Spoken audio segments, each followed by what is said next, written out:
P Thankachan മുതിർന്ന കോൺഗ്രസ് നേതാവ് അദ്ദേഹം അന്തരിച്ചു എന്ന വാർത്തയാണ് പുറത്തു വന്നുകൊണ്ടിരിക്കുന്നത്.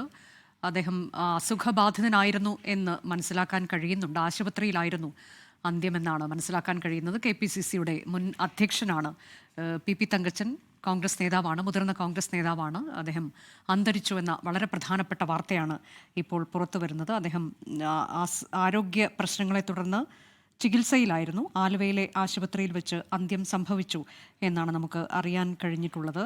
പി തങ്കച്ചൻ അന്തരിച്ചിരിക്കുന്നു എന്ന വളരെ പ്രധാനപ്പെട്ട വാർത്തയാണ് ഇപ്പോൾ പുറത്തു വരുന്നത്.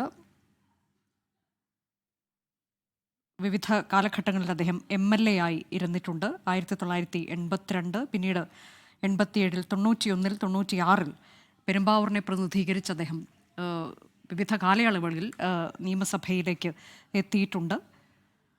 അദ്ദേഹത്തിൻ്റെ അന്ത്യം അല്പസമയം മുൻപ് ആശുപത്രിയിൽ ചികിത്സയിലിരിക്കെ സംഭവിച്ചു എന്നുള്ളതാണ് നമുക്കറിയാൻ കഴിയുന്നത്. അദ്ദേഹത്തിന് 86 വയസ്സായിരുന്നു. ലോകത്തെവിടെയായാലും ഏത് സമയത്തും 24 വാർത്തകളും ഓഗ്മെന്റഡ് റിയാലിറ്റി പാക്കേജുകളും എക്സ്പ്ലെയിനറുകളും വിശദമായി കാണാൻ ഞങ്ങളുടെ YouTube ചാനൽ നിങ്ങൾക്ക് സബ്സ്ക്രൈബ് ചെയ്യാം.